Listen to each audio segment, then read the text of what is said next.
What's up, everybody? Good morning. It is now October 8th for reference.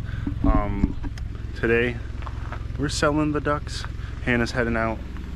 She's got the ducks. We load them up in like a dog kennel in the back of her car. I have an eye doctor appointment, so I unfortunately can't make the journey with her, but we do got our one last field to spray for our cover crops, or for what we're going to rotate. We got like 17 acres out front here. That's really the last well, there's one other spot debating. I just don't know how well it's going to do. You know, how don't want to lose all our ground per se, even though we are going to get 30 acres out back that will hopefully be good hay back, but we're gonna take that, burn that down, like I said, because it's weedy, and then we're gonna plant. We're gonna do a tillage radish, clover, rye, and winter pea mix in that. So I got the ooh, traffic. You better get going. Oh. It smells like duck in here. Oh, yeah, the duck is not a great smell, unfortunately. But there's a duck taxi. So, anyways, that's what we're doing this morning. And then I think our seeder's supposed to come this afternoon. We're supposed to get seeding. We'll get some or drill, you know, no-till that, and then hopefully we got a guy for combining our beans. And we'll get those set, and then we can plant that. So I am gonna try to do a trial. I want to plow half of the field, no-till the other half, and then I think I'm gonna, you know, no-till the one side, and then, you know, plow disc, do the whole shebang, and you know, rent a Brilliant seeder, the Cultipacker, to do the other side. I mean, we just had beautiful hay when we did it that way, so I think we're gonna give that a shot, do that trial, just so we know the difference is there, if it's worth the tillage. If it's not worth the tillage, why do the tillage? That's why we're trying to do these tillage radishes, get the ground broken up a little bit, you know, while we got the cover crops going in rotation. So that's kind of what we're doing, and we'll tag along. So I'm not gonna get into the whole DEF dilemma and all that and exhaust fluid, but this thing was flashing, blinking every light on the screen because the DEF was low, right? We got, I think, yeah, 2.5 gallon DEF jug, which is the standard jug, and the tank doesn't even take it. As you can see, it started to come out right there, then it makes a mess, gets all on it, it's all sticky, the plastic cap doesn't screw on right, and like, it's just not. Come on, dear, just make it a 3 gallon DEF tank. I mean, I know it's got to fit in there, but like, we don't even have an electric diesel pump for diesel, which is probably something we're gonna get on, but they're a little pricey. So we got the hand crank, it works. I gotta get another pump for DEF now. It's crazy, man. It's crazy. Also, not trying to say anything, but what am I gonna do with the plastic jug? And I mean, the cardboard box can be recycled, but the plastic, does plastic really get recycled? Does it? I'll let y'all do your research.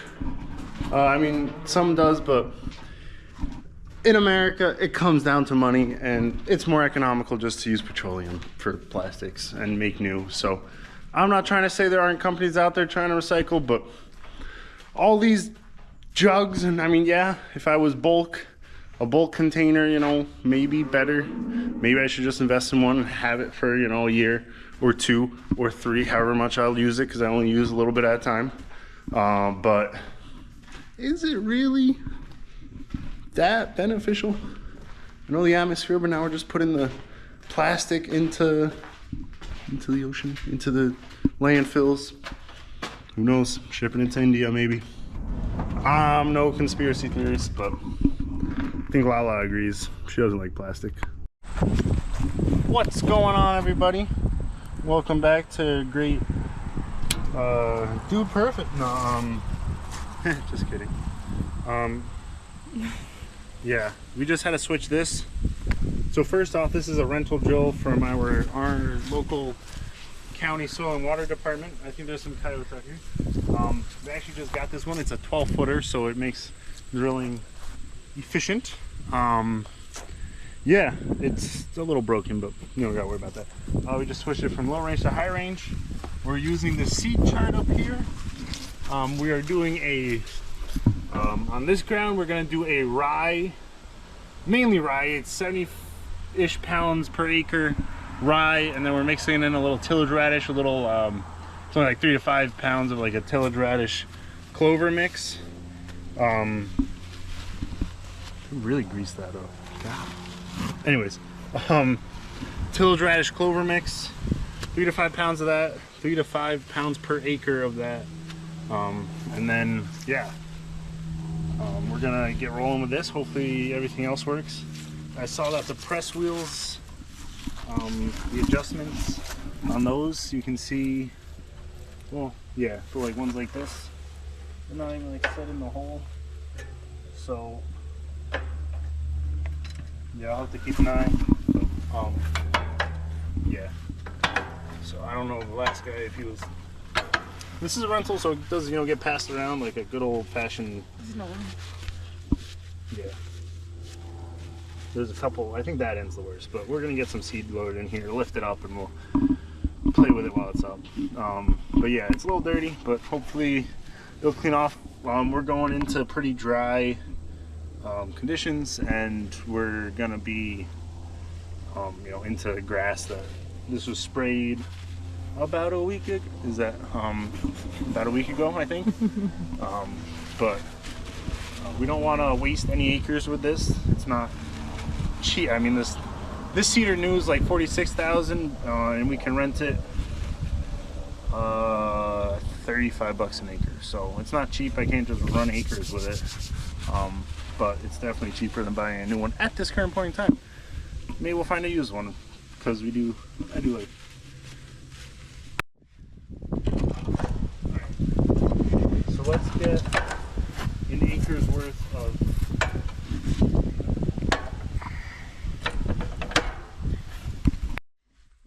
the drill to the ag leader, and Alex has to measure the distance from the hitch to the application point. You gotta say, these phones with their fancy technology comes in handy sometimes. It does. Do the good old at a point. Doesn't have to be exactly precise. Wow, I'd say 12 foot. 12 feet, got it. So here we are. We just put in 2 bags of rice, so 100 pounds, and then what I could estimate as about like 5, a little more, 6, 7 pounds. So we should have about an acre in here. So we gotta get this drill calibrated to what we want, get it set right. So we're just going in here, we're trying to mix up the seed a little bit.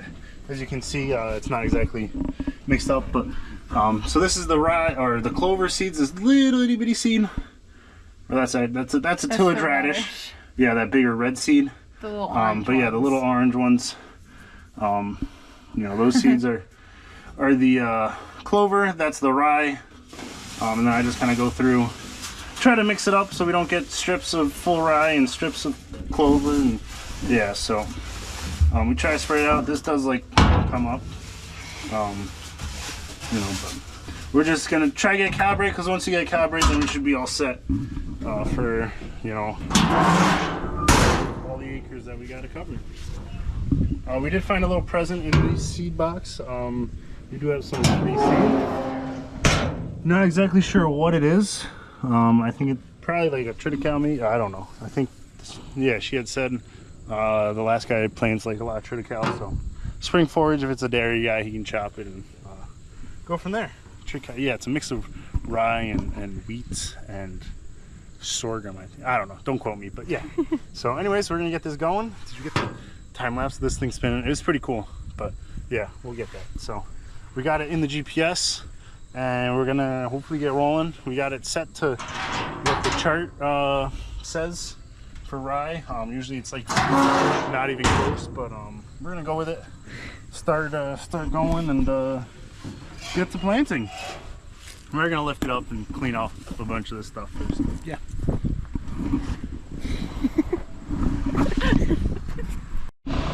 We're gonna make sure that the seeds are going into the ground. So I'm on the drill. Scary. Oh, we're going backwards. Maybe I don't want to be back here. Scary. Yikes. Oh, I see movement. Oh, those little, So those little thingies like move back and forth? Or like the bar down there moves back and forth? I guess. So it's doing what it's supposed to do, I assume. Interesting. You get all these cool little lines cutting through the grass.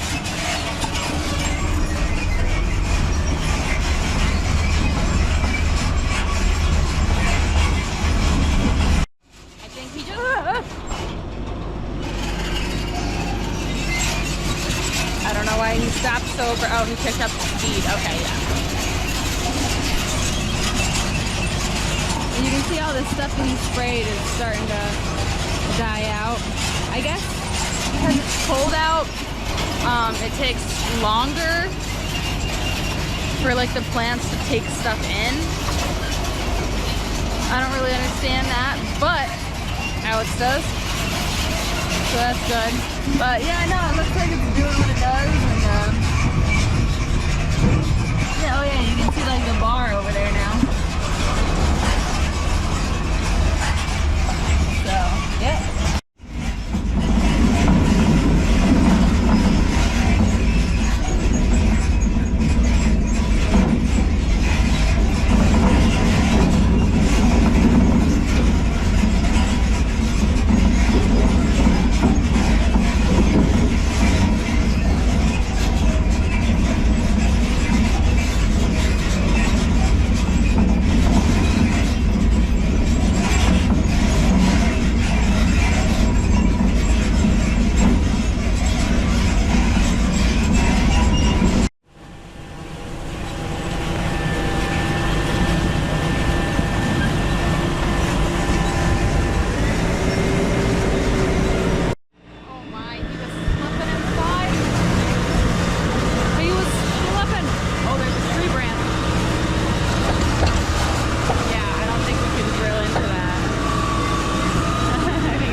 Oh wow, he got the tree out of the way. Oh, there's a big branch.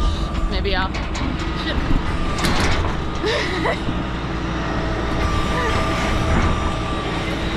Wait, you want me to get this branch? Wait! You want me to get that branch?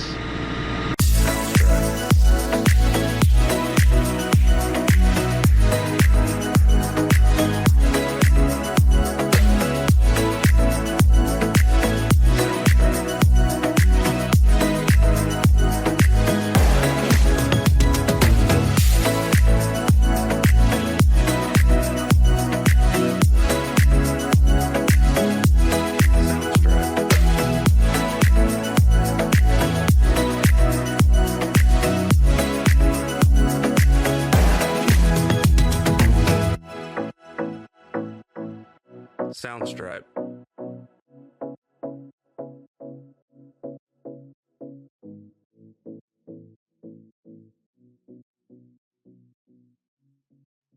Soundstripe. So we got it all adjusted. We actually were all the way back here, so the last guy was going deep. So basically this just holds this wheel down so it keeps this up out so it's not cutting in as far. But you know, the dirt's worked off the wheels, so that's good. We've got it all set. Well, I think we're just gonna go a hair more on the rate. I'll just in a second, but yeah, it's going. I'm gonna try to get done before dark. So you can see, how much did we do? We did 30 bags of rye and 2 of the 2 radish bags clover of mix. radish clover mix. So yeah, what she just said. Yeah, so we're gonna give it a shot. Hopefully it grows. Yeah, we're going like a quarter, half-inch deep. The soil has moisture. It's a little dry. We're not supposed to get rain, so hopefully that soil moisture, we're getting the trench closed and it's getting good contact there. So we'll see. Hopefully it looks nice, and away we go. I'm gonna get going. She's gonna get going.